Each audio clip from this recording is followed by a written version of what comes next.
Welcome to the Dumb Idea Podcast with Mike and Alex. Thank you for joining us, and we hope you enjoy the show.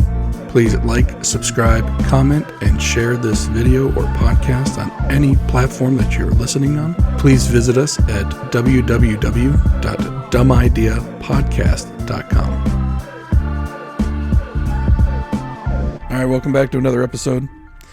Thank you for coming back. We're going to do our call to action again on this one. Please share this episode, last episode, the webpage, anything you want. Facebook page. Please share this, any of those with a friend. Helps us generate an audience, which is great. Sponsor the episode, private internet access. Make sure you grab a VPN these days. And I know we tout private internet access mostly because, one, they sponsor the show, but two, it's actually what I use. It's just nice to be able to shop online and not worry about my credit card information getting out there. Because when you're shopping online, not only do you put the credit card number out there, you're putting the security code on the back out there, your expiration date, and even your zip code, which is what these credit card companies use to verify who you are. And if anyone gets any combination of those numbers, then someone else can use your credit card as well. So do yourself a much needed security favor and grab private internet access, and you can get that for as little as $2.50 a month, and you can get it on dumbideapodcast.com, and just click on the link on the right hand side where it says the private internet access graphic there. All right, so we wanted to talk a little bit about the NFL, and I'm sure we're going to stray away from the NFL. A lot of transactions have kind of happened in a very short period of time. There was the quarterback carousel, but the biggest name, and I don't mean the best quarterback, but the biggest name that kind of got traded was Deshaun Watson from Houston to Cleveland. And there were a few reasons why this made news. Mostly because, so Deshaun Watson sat out last year. He had, I believe, 22 allegations of sexual misconduct. And I'm going to stress that we are saying they're allegations because nothing has been proven in a court of law. He's not been found guilty of anything. But there were 22 allegations of sexual misconduct toward Deshaun Watson, in the variety of he would go online to certain websites and look for masseuses that specialized in a certain type of ending to the massage. He's going to rub and tug. Very much like Robert Kraft down in Florida. This dude could get land whatever he wanted. He's going to these guys. Yeah, I'm sure there are ladies of the night you can pay for discretion. Now, I'm not saying that's right or wrong. It's definitely illegal in most states, but I'm sure those services are available. There's a market for it. Yes. And when you pay, there's the unwritten contract of secrecy. Like, you're paying X amount of dollars, and, oh, by the way, she's not going to say anything, right? But he decided to go on I forget what website he said he went on. It was it wasn't Craigslist because there's no way someone that young was using Craigslist. But I'm sure you could probably get that on Craigslist. I don't think he was using Facebook Marketplace, but maybe I think I honestly the one that's sticking out to me is I think he went on Facebook. Oh wow! And his back page got shut down. That used to be the one they all used. Right, but it's almost like he went on the county yard sale site. It was like, hey, anyone know any masseuses around town? And people were like, yeah, go to Amy. Angie's List. Right. Imagine if he was leaving reviews. I give this one a 4-star review. Her handy wasn't great. Like, what? I don't think that's what she does. But anyway, so he gets traded. I'm sure, and from what I understand, pissed a lot of people off in Cleveland. And because they probably wanted to get rid of Baker Mayfield, because he was. I mean, whether he's good or not, whether Baker Mayfield's good or not, is up for interpretation. If you talk to football people and you take out last year's stats when he was hurt, he was apparently a top 5 to top 10 quarterback in the league. Mm-hmm. And then last year he just stunk it up. So some people were saying he had to go. Other people were saying, no, give him a year when he's healthy, see what he can do. Away from all the drama, because they were all blaming Odell Beckham Jr. for the drama. And it's like, well, maybe Baker's just a crappy guy. maybe he's the problem. Anyway, Deshaun Watson signs. Not only does he sign, and he's controversial that they traded for him, they then give him the richest guaranteed contract to any quarterback in the league. In fact, for 2022, only Aaron Rodgers is making more money. Now, the reason why Aaron Rodgers' contract doesn't look like he's making more is because it's a 4-year deal for, I think, $150 million, but it's really a 3-year deal for $150 million. Mm-hmm. So it's $50 million per. But because they added a 4th year on the contract for salary cap purposes, it doesn't look like that. Okay. It looks like it's less. So it's a counting trick. Yeah. And all the teams do it. Yeah. But Deshaun Watson's it averages $46 million per, fully guaranteed for a guy who didn't play a down last year. Right. Now, granted, he's only 27 though. It hasn't won anything. No, but you can't put that all on him. But. No, I mean Bill O'Brien was the head coach in Houston. And I think Bill O'Brien pretty much torched his name on the way out. Yeah. But he's making more money than Patrick Mahomes, Josh Allen, and those were the 2 guys in the AFC Championship last year. Mm-hmm. Matthew Stafford, who won the Super Bowl last year. Yep. Dak Prescott, who got a boatload from Jerry, who was going to pay him regardless because Jerry knows what it was like to not have a quarterback for a while. Mm-hmm. Making more than Russell Wilson, who's won 2 Super Bowls. Yep. Jared Goff, how that guy's still making a lot of money, I don't know. Yeah, well, he plays in Detroit, so someone has to do it. True. Kirk Cousins. Now, with Kirk Cousins, that's an odd situation. Kirk Cousins got this deal because, and he's making $33 million a year. The reason why was, so I don't know if you remember, he was drafted in the same draft class as Robert Griffin III when Robert Griffin III was drafted first overall. Yeah, and they both were drafted by the Redskins. Yes. Or, well, we could call them the Redskins. That's what they were then. Sure. And I still call them the Redskins, but I still want to call them WTF. Yeah. I think Washington Team Football. Yeah. Whiskey Tango Foxtrot. Which, I mean, we could talk about Dan Snyder later because that's a whole nother topic. I don't know if you followed that at all. No, well, I do know that apparently Robert Griffin III is coming out with some tell-all book, and I'm going to buy it because I want to read. Yeah. I want to read that. The funny part is whatever Robert Griffin III puts in that book is paling in comparison to what he's going through right now. Mm-hmm. The commander or WTFs. Yeah. Like Snyder's going to get forced to sell that team by the other owners in the NFL. It could. Because he apparently kept 2 sets of books. Oh, wow. And he was shorting the money he had to share with the other owners. Like wow, man. Like you can't make this stuff up. No, I mean, in all honesty, that's probably a whole nother 30-minute conversation. We'll throw that at the end. Scott, we'll stay on track with the Deshaun Watson part.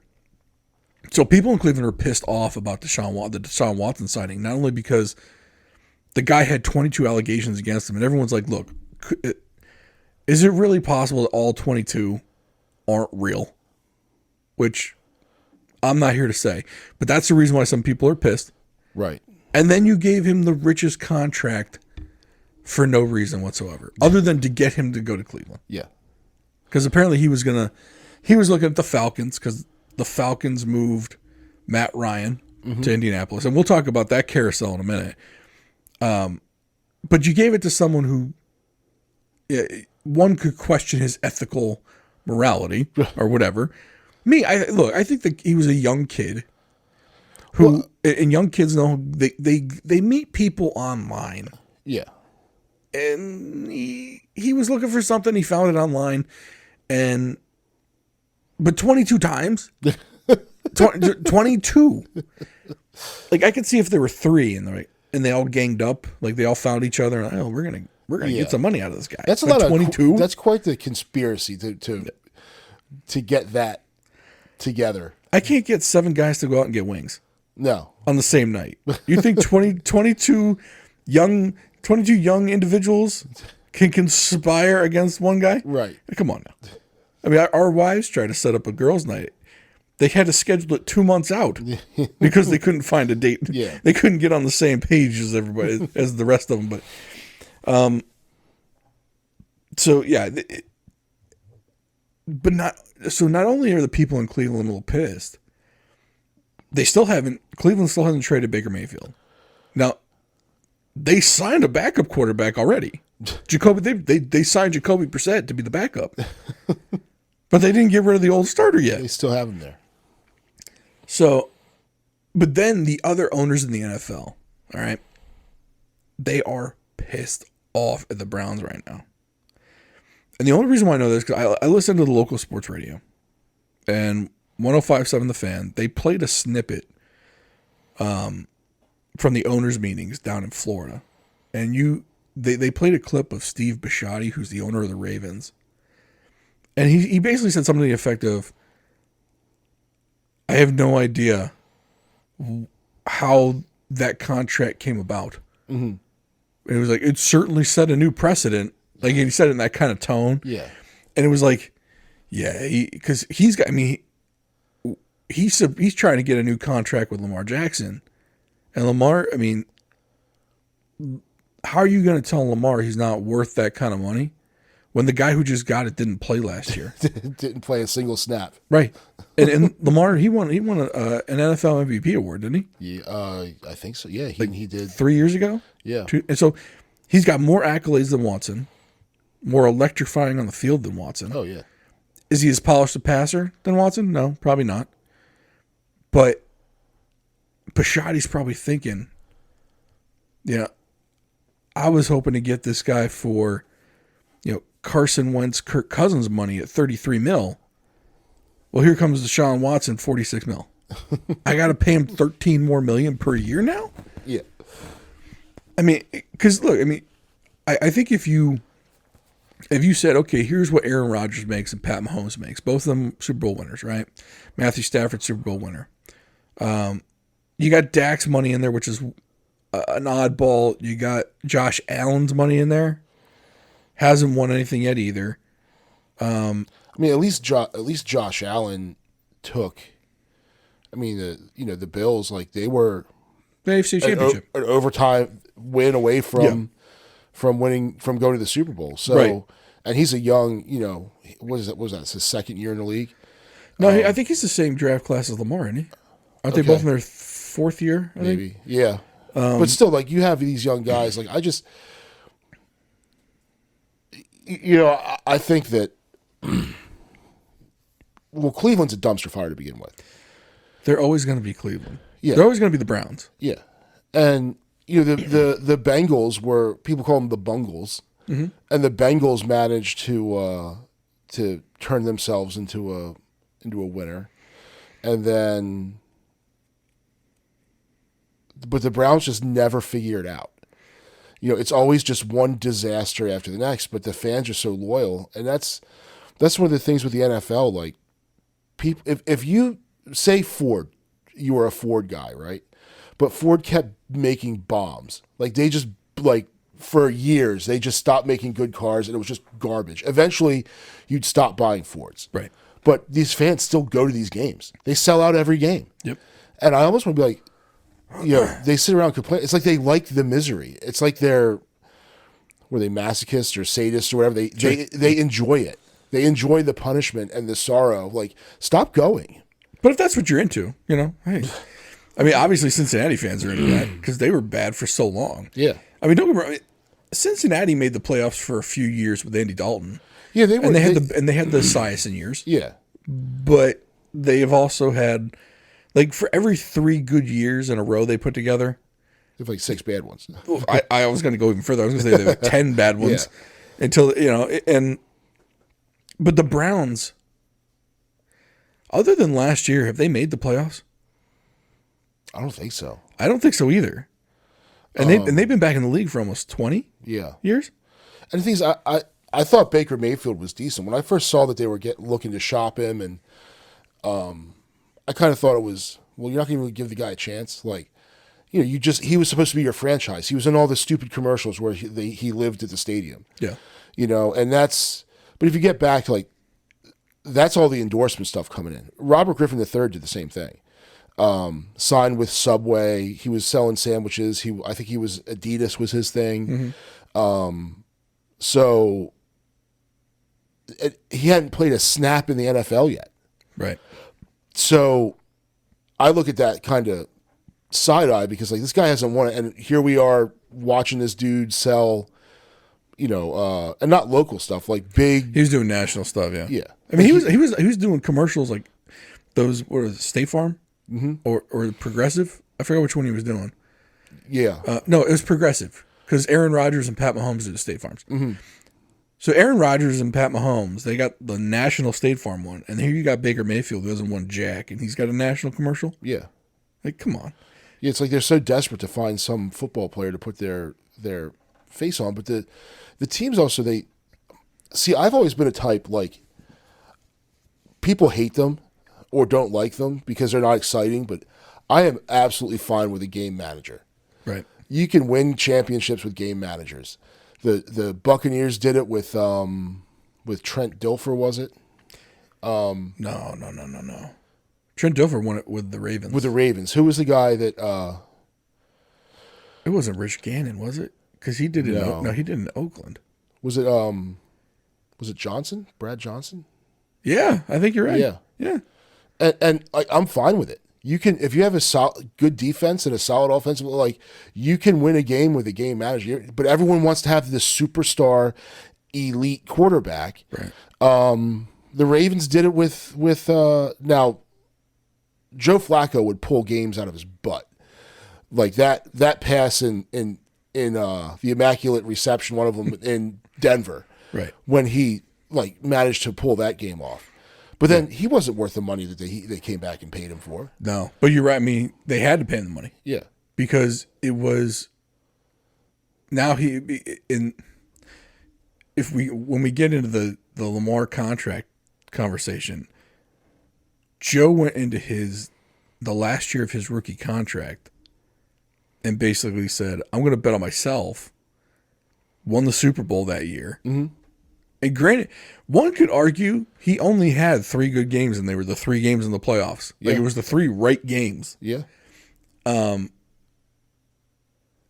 he cashed in, and I you can't blame the guy for that. No, I don't blame him. It's the don't hate the player, hate the game type of deal with that. I don't blame him for it, but it's like Kirk Cousins is another one. Yeah. They paid, and Albert Hainsworth said it many years ago. The best way to make money in the NFL is to be a mediocre quarterback, because the teams just want to get their guy and just throw all kinds of money at him. How many quarterbacks did Cleveland draft in the first round, and they were just busts? There were a lot. I mean, they drafted that idiot. What's his name? Johnny Football. Manziel. Yeah. Tim Couch. I mean, I'm sure there were others. I can't remember all of them. And you see them, these first round draft picks that are going to save the team, and they go nowhere. Right. And you can't guess where they're going, but they give them no time to develop. And then next thing you know, but then everyone's ready to just hang them out to dry to get rid of them when they don't produce immediately. And that's just not how this game works. Yeah, the Johnny Manziel thing was hysterical. Why they took him so high? I'll never understand that. Yeah. I get it. He won the Heisman, but he was literally trying to get all the coke up his nose at one time. All of it. Yes, all of it. I didn't misspeak. He was trying to just put a huge pancake, just a big old pillow full of cocaine right up his snout, and like every day. And the Browns like, yeah, we're gonna go with that guy. Yeah. And of course, he apparently is going to be in the USFL throwing bombs to Terrell Owens. So that'll be must see TV. Yeah. Yeah. Actually, you want to know something? I'm probably going to watch. I will. But how long is this spring football league going to last? So the weird part, the other one, the AAFL, whatever it was, it was doing well. People attended games. Yeah. And then, for whatever reason, the guy who guaranteed the money, and I don't remember who it was some huge billionaire guaranteed the money to get the league through the first year. Mm-hmm.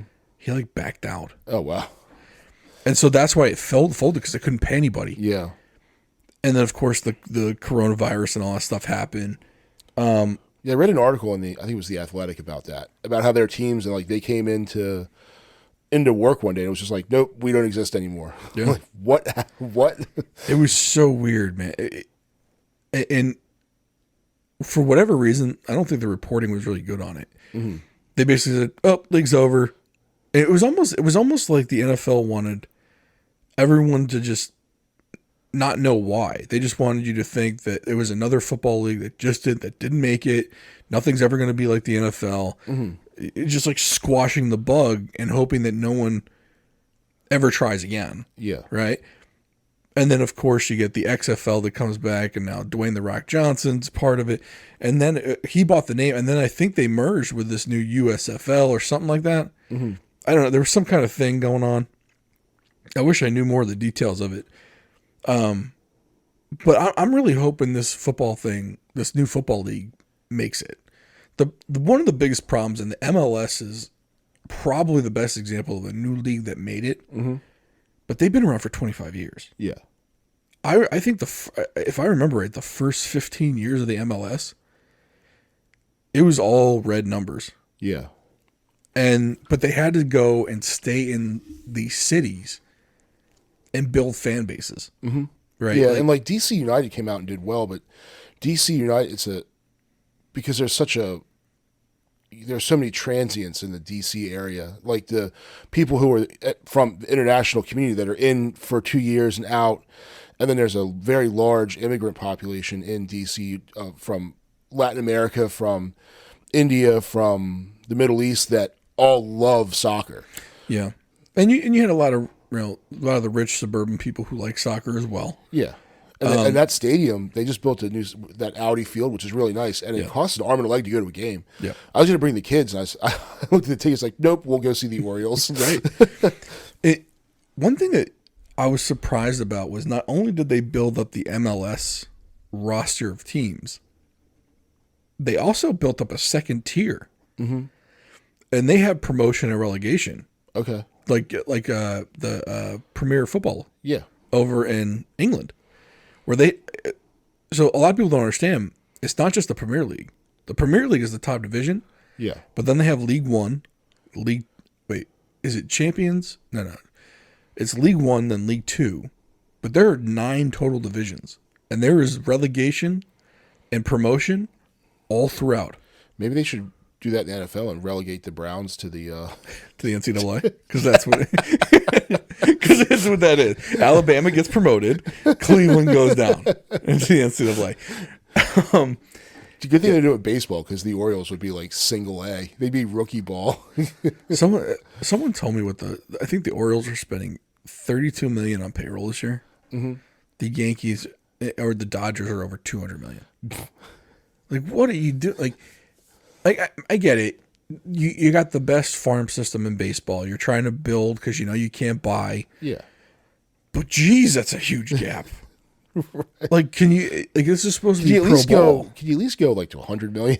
Well, it's supposed to be pro ball. Yeah. You want me to pay MLB prices for a double A team? Right. I'll just go to Bowie and watch the actual double A team that's good. It's funny. You remember the movie Major League, right? Mm-hmm. Okay. In the beginning of the movie, they show the 2 construction workers, and they're looking at the roster and go, I ain't never heard of these guys. And they should, in the next couple of weeks, who are these fucking guys? The last 3 years have been like that for us. Yeah.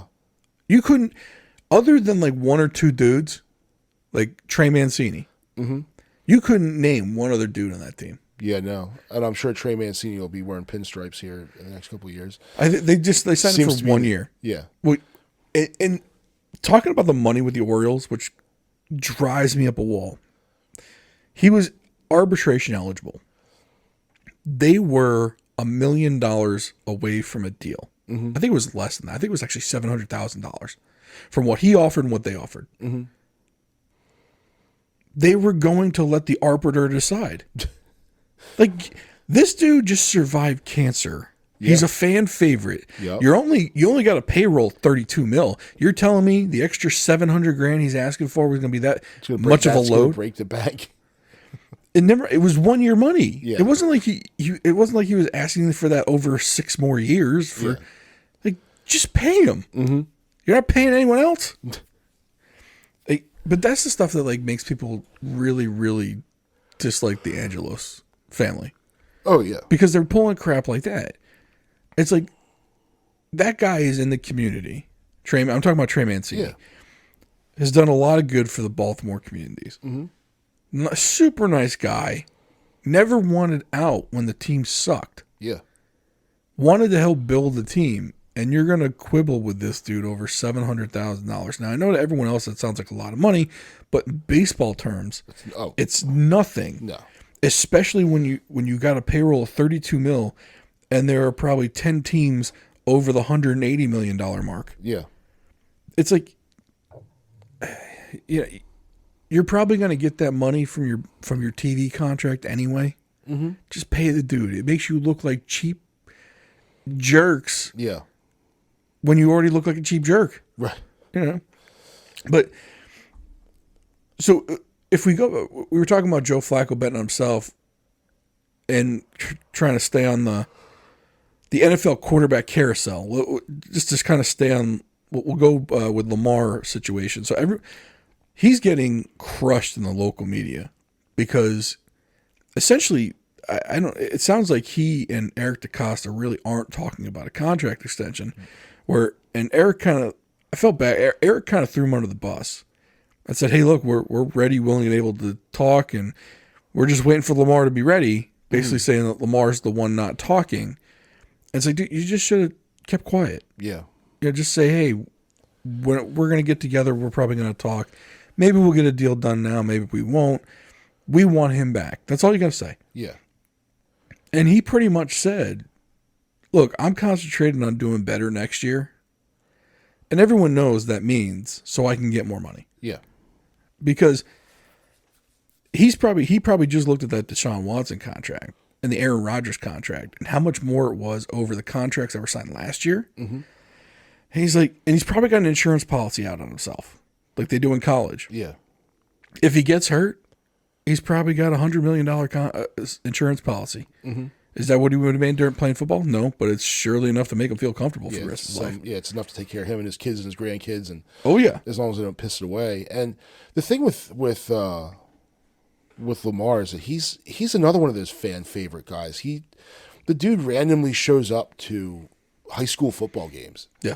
Like he'll just go and he'll hear it's a good game and just go show up. And the kids are like, and not with an entourage and just. He just goes by himself. Yeah. Or like with a couple buddies. Yeah. And like goes and watches a game and the community loves him. Like, and the Ravens have done really well, like with that, with players being involved in this, and not just, but like the city of Baltimore, like the nitty gritty parts of the city, and they've done a good job. And everyone loves this kid. He's humble. People just, it's not like one of those guys where you think, he's not like the crazy wide receiver with the head case. He's just seems like a good dude. Like, keep him around. He fits with the city. Everyone loves him. So it's one of the, he's hood enough to get down with the nitty gritty, but he's so polite. Yeah. That the suburbs like him too. Yeah. Because he's just an incredibly nice young man. Yeah. And I mean, like you said, he went to a high school football game out of nowhere. And I think that was like last year, 2 years ago or something like that. And I think like 3 weeks ago, he showed up somewhere like on a little electric scooter and a helmet. Just going around. I forgot what it was. It was like some other event. and he's just scootering around. Yeah. Your face of the franchise NFL quarterback just randomly scootering around an event, and people love that stuff. Yeah. It's kind of like when Green Bay Packers do spring training. They were on Hard Knocks one year, and every NFL player, like I guess they would instead of taking cars back and forth to the what is it, the practice facility and whatnot, mm-hmm. kids would sit outside with their bikes. Uh-huh. And the NFL player could go and he would pick out whichever bike he wanted. Mm-hmm. And he would ride the bike and the kid would jog next to him. and but it was something like they invested in the future relationship of the fans of the future, like the kids. Yeah. But adults like that crap too. Oh yeah. They like seeing that. They like seeing that these are human beings. You want to get an A in my book? Be nice to my kid. Yeah. If you're nice to my kid, like we'll go to the Bay Sox game, and who's that stud that is a DL Hall? Mm-hmm. Logan's there watching him throw, and says, "Hey, Logan, hey, can I have a ball over?" And tosses him a ball and talks to him. Just says, "Hey, what's up, dude?" That made his day. You make my kid's day. You make my day. You got an A in my book. We're good. But you know what that turns into? Ticket sales. Yeah. In the future. Yeah. Because not only are you going to go back to more Bowie Bay Sox games, you're probably going to go want to see that guy who threw, like your son, who got a baseball thrown to him by that guy, mm-hmm. is going to think it's super cool to see him at Camden Yards. Oh yeah. Like that. A lot of high business, a lot of people in the sports business don't understand that part. It's like,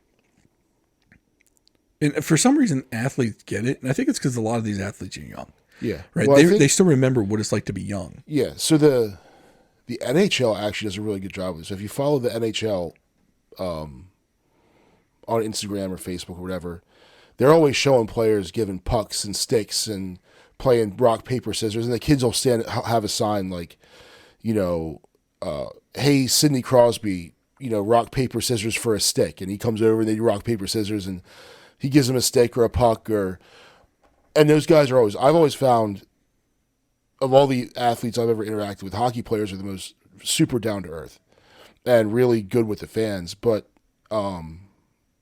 they'd always show J.J. Watt playing catch in the stands with people. Mm-hmm. And people, look at this guy. Like J.J. Watt's like, everyone likes J.J. Watt. And I don't know, the dude could be a huge dick. I have no idea. But he does that, people are like, oh, this guy's awesome. But to capitalize on that sort of thing and that's, you can't quantify that in wins or losses or stats. But if you keep that kid who then becomes a fan for life and then brings their kids in, how much money does the team make from that one positive interaction throughout? And I'm pretty sure that there are a lot of those interactions. Mm-hmm. And they don't make it on the TV. Like that's the one thing I think where the broadcast partners of these sports leagues are failed. They fail the league because it's almost like they're there to report the final score, some highlights of the game, and they don't highlight the off the field interactions or before game interactions, when like every once in a while you'll see NFL Films put out like a little videotape or something like that, and it'll be of those interactions, and it'll be of like the D lineman, riding the littlest bicycle he could find. Mm-hmm. But that's human. That's awesome. That's a dude having a good time. Like it shows him as a human being. Yeah. Not as like this movie star that you're never ever going to meet. Right. This is a dude you might actually, if you go down there to the field level or whatever, he may say hi to you. Yeah. And as a kid, man, I remember I went to Yankee Stadium with my dad. All right.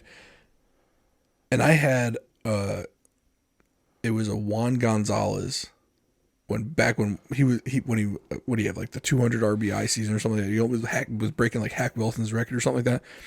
So I took the card with me, and it was a reverse negative card. It was a really famous card of him. Mm-hmm. And he was just doing some long toss out in the outfield. And I asked him, I was like, hey, can I get your autograph? And he signed it. He literally signed the card for me. And like, I'm 42 right now. Mm-hmm. I still remember that interaction from when I was a teenager. Yeah. And it's part of the reason why I'm still a baseball fan to this day. Mm-hmm. Right. And it's why I'm sure in some form or fashion, why my girls play softball. Yep. Right. And they like going to the Bay Sox games. Yeah. They cultivate fandom in that kind of way. But I feel like in this day and age, they stopped doing that. Not that the interactions have stopped. Mm-hmm. They stopped showcasing it. Yeah. Unless you're looking for it online. They'd rather have like the gaggle of morons sitting around talking about the game and making dumb jokes and like Bradshaw on them, or I think they're on Fox, and then there's the other group of idiots on all the other different networks. And do you remember the show This Week in Baseball? No. Twib. It was either Saturday or Sunday mornings, in between the cartoons or whatever. And the best part of that show, it was back before ESPN and all this stuff. Like, but basically, it gave you the rundown of the week in baseball. Mm-hmm. That's what This Week in Baseball, right? But one of the best parts about it was like the blooper reel at the end. Mm-hmm. It was like the top 10 bloopers of the week. And so, like, I remember there was one where there was a rain delay, and they had the tarp out, and I think it was like 3 Phillies players went out and used the tarp like a slip and slide. Like, that was awesome though. Yeah. Like they don't show any of that stuff, or the players don't do it because there's so much money involved, so they're afraid they're going to get hurt doing it. There were some funny videos of, I forget, it may have been the Astros bullpen, or it was definitely the Cubs bullpen and the other team's bullpen, and they're having contests to see who do the most ridiculous, like the one team got down and they laid down and had a swimming race across, from the mound to the plate. But they're just swimming on grass. Right. So pretty much they're just doing the worm. And they would do like a dance competition, and they were just going back and forth. It was pretty funny. I think sometimes people forget that these athletes, they're in their early 20s. They really are. They're kids. And if you look at, and we expect them to act and behave a certain way, and when they screw up, like Deshaun Watson screwed up 22 times, but when they screw up, they're like, oh, that's terrible, and they should do. But how many 22-year-old kids are in jail for all kinds of craziness? Right. And like, I can tell you straight up, I was a moron at 22. And there are plenty of these dudes. They get to be morons in front of everyone. Right. And when they do their moron thing, they get, and sometimes like there's tragic results. Like, remember several years ago, Danny Heatley played for the Atlanta Thrashers, who have since moved to Winnipeg, and was driving a Ferrari and got in a crash, and one of his teammates was killed in the crash. And you're like, oh, but that, as terrible as it is, that happens across that demographic all the time. That's why car insurance is so high for a 22-year-old. I would hate to see that dude's insurance bill. Right. A 22-year-old kid with a Ferrari. What? But now you add money and everything that money can do to it, and fame, so it kind of magnifies the mistakes that we've all probably made, the dumb things we've all done, but they're doing it under the spotlight with the money just amplifying it. Like you said, they forget what being 22, 23 is like. You feel like you're invincible, which is why you drive 120 miles an hour. Yeah. Well, sometimes when you drive 120 miles an hour, you run into some shit and die. Yeah.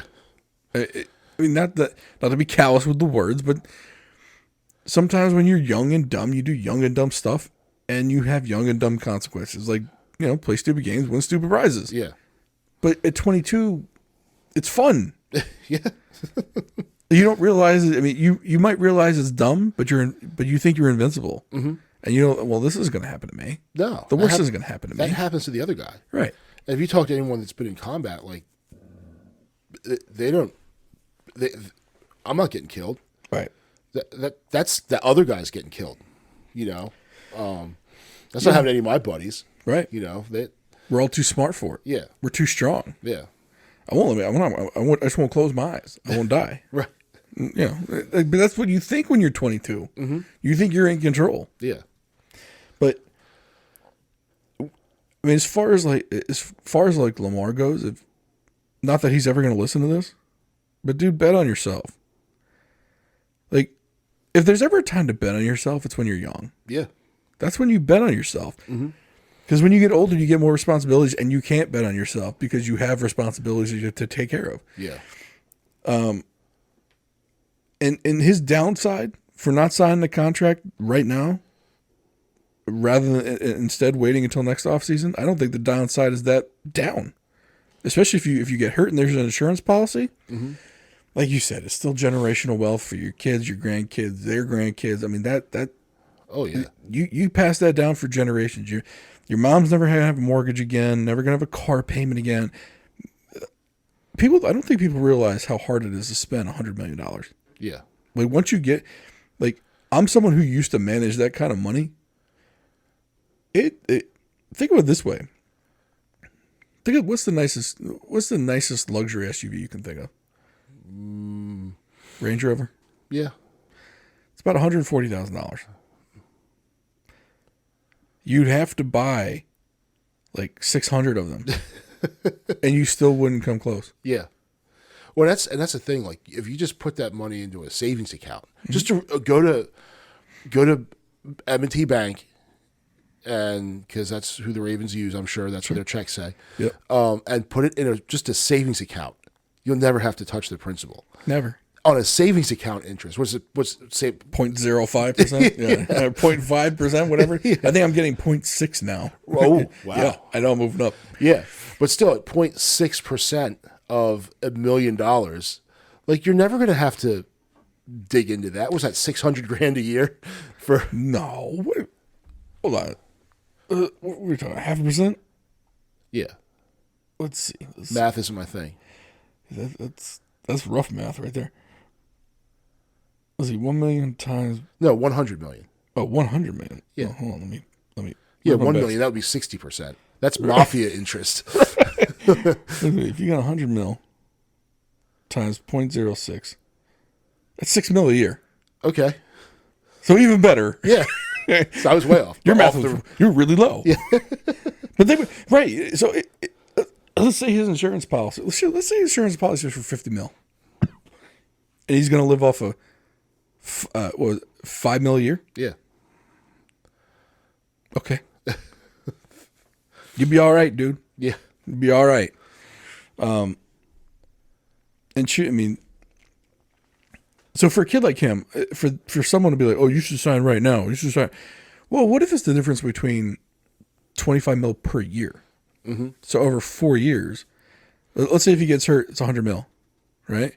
Well, over 4 years, he can make that 100 mil back just by waiting 1 year to sign a contract. Mm-hmm. He's got much more upside than downside by waiting, at least in my opinion. Now, the other thing we were going to talk about was the NFL quarterback carousel that happened, because a lot of big name quarterbacks moved this year, more than I can ever remember. Yeah, I don't remember anything like this. I mean, it was all within probably like a month that this all happened. So Watson went from Houston to Cleveland. Russell Wilson went from the Seahawks to the Broncos. Mm-hmm. Matt Ryan from the Falcons to the Colts. Yep. Carson Wentz from the Colts to the Washington football team. To the Commanders, to the no names. I'm going to call them the Commandos from now on. I don't know. I'm trying to think of who else moved. Jimmy G still with San Fran. Oh, not quarterback related, but Devontae Adams went from the Packers to the Raiders, mm-hmm. which was enormous. I don't know how many people saw this coming. You want to know why he went to the Raiders? Because he's boys with Derek Carr. Okay. They played at Fresno State together. Yeah. Like, that was the reason. You left Aaron Rodgers, well, probably one of the greatest quarterbacks in the NFL history, to go play with Derek Carr. Yeah. No, I like Derek Carr. I like him too, but he's not Aaron. He's not Aaron Rodgers. No. Like, if who did you have a better shot of winning a Super Bowl with? Yeah. Yeah. Come on. Mm-hmm. Like, you didn't want to play out 1 year on the franchise tag until Aaron probably set him out, Yeah. and then go to play with Derek Carr. I don't know. But so and then the other big signing, Mitchell Trubisky signs as a free agent with the Pittsburgh Steelers. Right. See, the Steelers, though, so we're both Ravens fans. So Yes. naturally we have to hate the Steelers. Yes. However, I've always had a lot of respect for the Steelers because they always find a way to win. Yep. Like, they had Ben Roethlisberger, like, every year. It was kind of like Tom Brady. This is his last year. He's done. And Ben Roethlisberger looked like a tackle, like an old tackle. Right. There's that dude that played for the Rams, that left tackle who was like 45 years old or whatever. Andrew Whitworth. Yeah, oldest player in the league. I think he would look better in the pocket than Ben. Right. Like, he just stood there, but somehow the dude was like Houdini. And then they'd stink for the first couple games of the year, and then they'd figure it out and then beat our Ravens somehow. And then they'd make the playoffs. And it's like, this team is just... So there's something about the Steelers, I got to give it to Mike Tomlin. But when you look at the team like that, as opposed to a team like the Washington No-Names or the Cleveland Browns or some of these the Jets, these perennial just basement-dwelling, dumpster fires of organizations, Mike Tomlin, the Steelers have had 3 coaches, like, in the last 50 years. Yep. They had Chuck Noll, and then they had Bill Cowher, and then Mike Tomlin. Yep. And the only reason why they switched from Cowher to Tomlin is because Cowher retired. yeah, Cowher left. He didn't get fired. No. And actually, I think the transition. Who was the original one? Chuck Noll? Yeah. Chuck Noll retired. Mm-hmm. He didn't get fired. Yeah. So they don't fire coaches. No. They end up retiring and they have to replace them. Yeah. By force. They stick with them through ups and downs, thick and thin. And then the quarterbacks, like, they've had Ben Roethlisberger for, 20 years almost? About that, yeah. So Tomlin's the longest tenured head coach, by the way. he's also young. He's not that old. I think he looks young. I think he's older than you think. I'm gonna guess he's like. Oh, I'm gonna guess wrong. 57. All right, I'm gonna look it up. Which is, there's no way he got that job at like 35 though. Or 30. Did he get that job? No, there was at 40? a time. So do you remember Harrison, that played for the Steelers, the linebacker? Yeah. That dude was older than Tomlin. Really? Yeah. Oh, I didn't think he was that young. Yeah. Oh man, that means he's not retiring anytime soon either. No. Which is bad for us. Yeah. So Mike Tomlin is. Let's see what the interwebs tells me. March 15th, 1972. He's 50. God. Yeah. Oh, my God. So Yeah. he got that job when he was Yeah. So like 30, 33, 34? Yeah. So let's see. College. He was the original baby hire. Yeah. So he got hired in 2006. No. 2005. Okay. So he interviewed in 2005 for the Steelers, and he was hired in 2007. So in 2007, he was 30 some years old. 70 years. How many years has he been? 35 years old when he got hired. So he's been at this 15 years. Yeah. Wow. Yeah. And I think they've only had like one losing season in that 15 years. Yeah. So the team has been, really, they hire him young. Yeah. So, because, they hired Cowher at 34, Chuck Noll at 38. Oh, wow. Yeah. So Then they just ride him out until they retire. Yeah. Now, back in the day, these guys were also player coaches. Right. So they weren't going to be that old. But they don't have this carousel. Like, how many coaches have the Washington Commanders, we'll use their official name, which sounds like an Arena League team. How many coaches have they had over there? I mean, going back to the Spurrier days. I mean, geez. Yes, old ball coach. Who was the steady coach there that was there? Joe Gibbs. Yes. Yeah. After Gibbs, they didn't have a steady head coach at all. They hired Schottenheimer and then they fired him or he left. I mean, it was just it's a disaster over there. Yeah. And Mike Shanahan, he was the head coach there too. Yep. Although they should have kept his kid because his kid looks like one heck of a coach right now. Oh yeah, out in San Francisco. Yeah. Who was the? I don't know if it'll recognize Redskins. It still says Redskins. Who was that guy they hired and it was like, who the heck is this guy? Well, the guy there now is Ron Rivera. Yeah, and I mean he's a Super Bowl winning coach. Yeah, but I'm sure they'll burn him out. If I were him, I'd be looking for the next job out of town. Oh yeah, because he would get hired. If he left, he'd get hired in a second. Yeah, but if you look at the coaches that they've had, yeah. So Joe Gibbs was there from 81 to 92. Richie Pettibone was just there for a year. Norv Turner was there for 6 years. Terry Robisky a year. Marty Schottenheimer a year. Steve Spurrier 02 and 03, so 2 years. Joe Gibbs came back for 3. Jim Zorn is the guy. He was actually there for 2 years, maybe a little bit longer. 32 and 12. So no, never mind. 32 games, 12 and 20. Yeah, 2 years. Shanahan was 4 years. Jay Gruden came after him. Bill Callahan, I don't remember that one. They got coaches and then Ron Rivera. But when you look over that same time period, so the time period, the Steelers have one coach. Yeah, and the Redskins have had 4. And how many starting quarterbacks? The Steelers, he came in with Roethlisberger. Right. And that was it.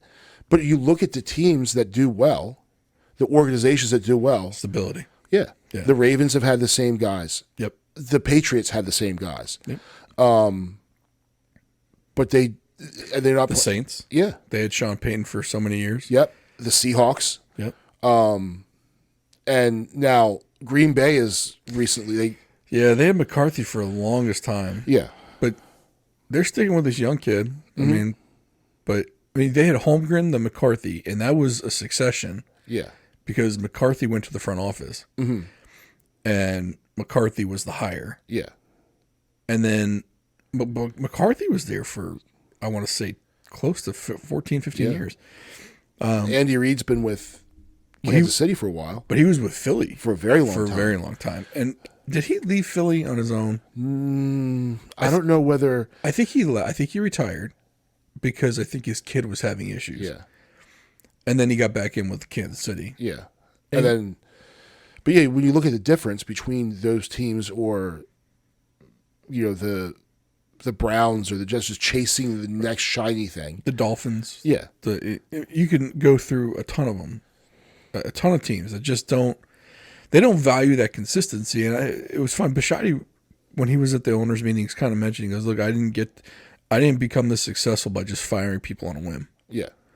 And he goes, you surround yourself with, most successful people, this is their mantra. Mm-hmm. I surround myself with good people and I let them do their job. Yeah. It's only if you hire bad people that somehow hoodwink you into getting hired that you have to get rid of them. Yeah. Or you create just, and I hate using the word because it gets thrown around all the time, but if the culture in your organization is toxic, mm-hmm. and a lot of time that comes from the top. Right. That comes down and it just permeates everything. If you're freaking out, so that whole thing, Dan Snyder running this team like a fantasy football team. A fan. That guy, I mean, I remember back when he got the team, the Cowboys were the most valuable NFL franchise in the league. The Redskins were number 2. Yeah. Somehow they still are. And I don't know why. I can't figure it out. It's not the stadium. No, the stadium's a dump. The stadium was a dump when it. It's. But even the governor of Maryland was like, "We're not going to get in that game where you play us off Virginia and D.C. to get you the most money for a new stadium." Mm-hmm. And basically, he didn't say it, but he basically said, "Look, the Ravens are Maryland's team. If you got to go to Virginia, go ahead. Yeah, we're not giving you a stadium." When you go to a game there, on the few times I would actually go to a game at that place. It's almost all Virginia tags. Like everyone's from Virginia. Yeah. So let them go to Virginia. Good riddance. I don't have. They could leave and just bye. Yeah, I'll be honest with you. Most times I forget they're in Maryland. Mm-hmm.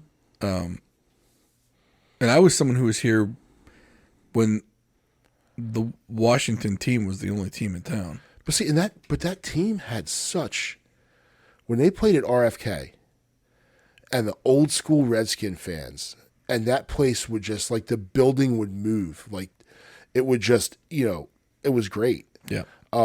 Had character. Yeah. But then they built that new stadium, and Jack Kent Cooke was with them. That was his thing. They moved out there. At the time, it was the biggest stadium in the league.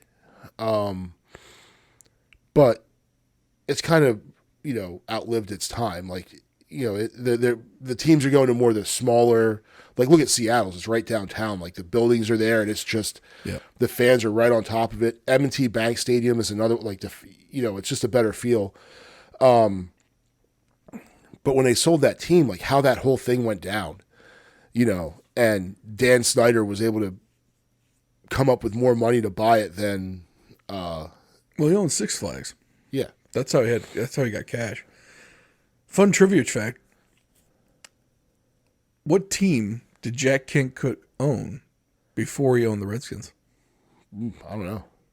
The Los Angeles Lakers. Oh, really? Oh, is that in that? It's in that winning. Yeah, it's a little segue here. If you want to watch something with a lot of nudity, watch the HBO series called Winning Time. Okay. It chronicles basically when Jerry Buss bought the Lakers and kind of revived them and made them what they are today, or with all the championship pedigree and Magic Johnson and everything like that. I've been watching it. There's a lot of flesh, but the story of it's crazy. Yeah. It's unbelievable. But I never knew that Jack Kent Cooke owned the Lakers until I saw it in that movie, in the series there. Yeah. And I knew he had owned the Redskins. I was like, I would love to know, like, did he sell the Lakers, take that money to go buy the Redskins? Because I know Buss paid for the Lakers. He used cash and land. Okay. Like that was his way of paying for it, was the value of the land. Because at the time the NBA was barely holding on as a league. It wasn't a very popular league back then. Right, because wasn't there a competitive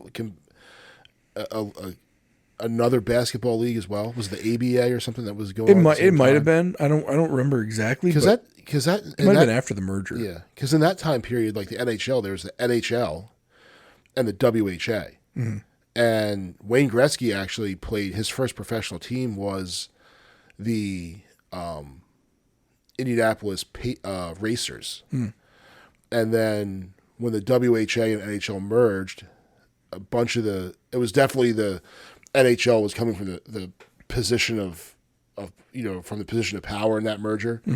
So they kept a bunch of the WHA teams, but they folded a bunch of them. So Indianapolis is when that folded. But the Edmonton Oilers were a WHA team. They came in, and it was just there's some others that were under the other leagues. So there were competitive leagues.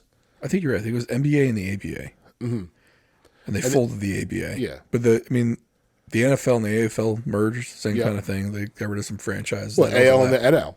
Yeah. Right. So back on the quarterback moves, which franchise do you think did the best job at getting them a quarterback to get them to win next year? Denver. Really? Yeah. See, I'm not sold on Russell Wilson anymore. I don't think he's got what he used to have. So Russell Wilson reminds me a lot of Donovan McNabb. So he used to be that scrambling type quarterback, but as he's gotten older and slowed down, he's had to change his game, and I think he's changed it well. Yeah. I'm not like Matt Ryan is okay, but Matt Ryan always had Julio Jones to throw to. Yeah, he always had the 4,000. Like, so I always compared him to Joe Flacco. And when you compared the stats of a Matt Ryan to Joe Flacco, you're always like, well, why isn't Joe any better? Mm-hmm. But Joe won a Super Bowl and Matt Ryan didn't. Yeah. But Matt Ryan always had the 4,000-yard season, 30 touchdowns, 15 interceptions, roughly in that range, almost very consistent.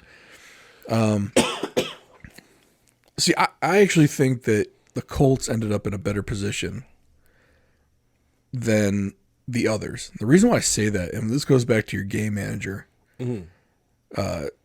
points. Matt Ryan's not going to turn over the football. Mm-hmm. The Colts defense is legit. Yeah. If you can just get 3,500 yards, 28 touchdowns, 12 interceptions for Matt Ryan, I think the Colts win the Super Bowl. Mm-hmm. Because with Carson Wentz, the guy, and if you ever people listen to the Pat McAfee show, listen to the way Pat describes Carson Wentz's play. Now, Pat's a huge Colts fan. He played for the Colts, still a big fan of the Colts, still lives out in Indianapolis. Basically, it was like watching, like you were watching with your nails, and like you were biting your nails the whole time because you didn't know when he was going to do something stupid. Yeah. Because to him, there were no throwaway plays. Like he was literally trying to make something happen. Yeah. Like as he's being tackled, he's throwing them. He's basically doing the Kyler Murray throw from the end zone in the playoffs. Yeah. Almost every game. Yeah. There's always one of those gaffes in a game, right? I think with Matt Ryan there and the defense that they have, and now that Jonathan Taylor is just an absolute train of a human being, I think the Colts, and it hurts me to say this because anyone who lives in Baltimore hates saying anything positive about the Colts. Right. But I think the Colts did themselves the most justice in this whole carousel of quarterbacks. I actually think the Steelers did well to get Mitchell Trubisky.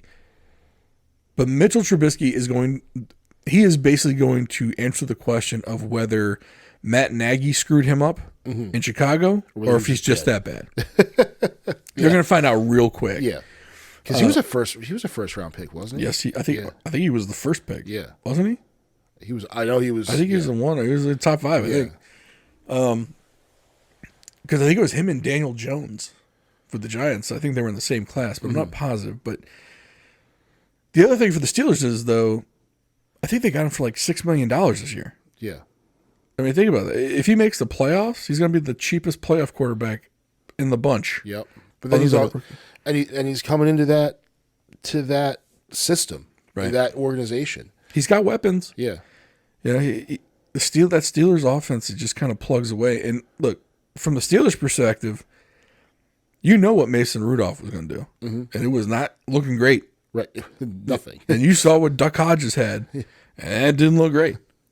So, and you knew that going into this year, the quarterback class in the draft was not very good. There were unknowns. Who knows what they'll end up being? But there were a lot of unknowns as to how they're going to pan out. There's no Joe Burrow in this class, so you take a chance on a former number one who at points had really good stats with the Bears and that crap offense of Nagy's. So maybe he's salvageable. Yeah. And he really did himself. He did himself well with the Bills and basically just being a good teammate. Yeah.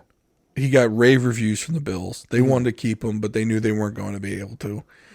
So I think Pittsburgh did that. I think Pittsburgh and the Colts, in my opinion, did themselves the best in this quarterback carousel. Don't get me wrong, though. You could be right. Denver might have struck gold because they've got a lot of weapons. Right, and that's kind of what I'm thinking with them. I'm thinking more the overall team. Yeah. The losers would be, of course, Washington. So, I think Seattle, to be honest with you. Well, yeah, because they didn't get anything. Nobody. Well, neither did Atlanta. No, but Atlanta. So, in my opinion, Atlanta is a gut job at this point. So you drop the quarterback, at least you got something back for him. Yeah. But even with Matt Ryan, you weren't going to make the playoffs. Right. Seattle they got DK Metcalf. They got I can't think of the other dude's name on the other wide receiver. Mm-hmm. Like, they have a good offense. So if Russell Wilson didn't get hurt last year and missed 6 games, and they were rolling with Geno Smith, Yeah. I think Seattle has a different season. The question now is, are the Seahawks just going to clear house? Yeah. Trade DK Metcalf, trade the other guy. I wish I could remember that guy's name. I had him in my fantasy league. I think I had him. Lockett. Yes, that guy. Yeah, I had him too. But you got 2 legit wide receivers. I mean, I'd say, in all honesty, I'd trade them both. Get like either some second-round picks. Maybe if you probably get a first-round pick for DK Metcalf. Mm-hmm. That guy's unreal. Yeah. Get a third for Lockett and rebuild. Yeah. Because Drew Lock, the quarterback you got from Denver, he ain't it. Yeah. I think, you mentioned Geno Smith. He played for the Jets. Yes, he did. These guys, like, I think Geno Smith was a first-round draft pick too. I think you're right. And you think of these guys who these first-round draft picks who are backups. And then I love the guy, like Russell Wilson, I don't believe. He wasn't a first-rounder. He might have been. Yeah, I think there was some chance he would have. Yeah, we're going to have to look that one up. Yeah. That he would have ended up with Phil. There was a way he would have gone to Philadelphia somehow too. He was also drafted by, I think, the Texas Rangers. They still have his rights. So if he ever wants to play baseball, he has to go play for the Rangers. I thought the Yankees had his rights. I think Mahomes was a baseball player too. Well, his dad was. Yeah, his dad was a pro ball player. Round 3, yeah, pick 12. Look at that. Yeah, so you have these. I like seeing, like Tom Brady, the 6th-round draft pick. So some of these guys that sink and then just end up or get drafted and end up doing super well. So yeah, but there's a lot more that a lot of the. I haven't done the stats, but if you went through every starting quarterback in the NFL, I think a majority were first-round picks. Mm-hmm. I can't. Yeah, Geno Smith, 39th overall. So he was a second-round pick. Yeah. He was high second round, though. That was From the Jets. The end of the Mark Sanchez era. Butt fumble. That guy's always going to be known for that stupid butt fumble. Oh, yeah. Even though he made it to the playoffs with the Jets twice. Right. Or like Gus Frerotte when he headbutted the goalpost and sprained his neck. Yes. That guy. Oh my gosh. So there's some super winners out there, but I don't see. I was never a big Carson Wentz fan anyway. When the Eagles won the Super Bowl, so my family's all from Philadelphia, so like I should be Eagles, Flyers, Phillies, Sixers, and I hate the Flyers. I don't hate the Eagles, but so when they went to the Super Bowl, well, they were playing New England, so of course everyone was rooting for the Eagles except for DC, Dallas, and New York. Right. But Jets fans were rooting for the Eagles. But that was Nick Foles' team. Yeah. You know what I mean? Like Wentz got hurt early. Nick Foles took him through one. That was his second stint in Philadelphia. And he just kind of gets he never gets the respect he deserves, And then Wentz comes back, Foles leaves again, and then Wentz stinks it up, and they ship him out. Ends up in Indianapolis. Now he's down in Washington, where I don't have very high hopes for him there because that team's just, He's got weapons though. Yeah. That team's got some offensive weapons. Yeah. But their defense was surprising. The other thing about the Redskins, though, so a couple games I watched. So of course, living here, we can watch both. Right. But obviously, if the Ravens are on the same time, I'm watching the Ravens over the Redskins. But I did watch one game where they had a sustained drive of and I forget who they were playing. It was a decent team. They put an 11-minute drive together. That's crazy. That was old school smash mouth, run the football, And it was cool to watch because a lot of teams are doing all this craziness and, this option and that read and this. Like, nope, they were just running the ball up the gut. Well, they had that Taylor Heineke, who's never probably going to get another snap in the NFL. Yeah. That's why I think they'll be all right. But I also think Carson Wentz is going to get hurt in week 6. And then they're going to be in the same boat they were in this year. Throw a bunch of picks and then get hurt. Right. But I mean, they're going to be like, they put all their eggs in the Ryan Fitzpatrick basket last year. He got hurt. They ended up with Taylor Heineke. Well, this year they're putting all their eggs in the Carson Wentz basket, who's probably going to get hurt. And you're probably going to still end up with Taylor Heineke. And nothing against the dude. Right. But you're probably a career backup. Yeah. And you're not going to win any games. Right. It is what it is at that point. I mean, where did Fitzpatrick end up? Did he retire? I don't think so. He's sized somewhere. And wherever he is, I'm going to root for him. Always. I'm going to root for him, his beard. I'm going to root for all of it. One of the funniest things ever was when him and Deshaun Jackson, when he came out to the press conference wearing Deshaun Jackson's clothes. Three buttons undone. The big gold chain. It's great. Sunglasses. You can't help but root for people like that. Yeah. He went to Harvard. Yes, he did. So smart jerk. Got it all, don't you, buddy? All right, well, thank you for listening to this episode. Hopefully you enjoyed it. Please like, subscribe, share, comment. Please definitely share this with a friend. You can share it on Facebook. You can even listen on Facebook. We figured out how to put the podcast audio on Facebook. It's on Facebook, Apple, Google, YouTube, Spotify. Anywhere you want to listen, you can listen. So share it with a friend. Click that share button and forward it to 3 people for us. And we will see you next time.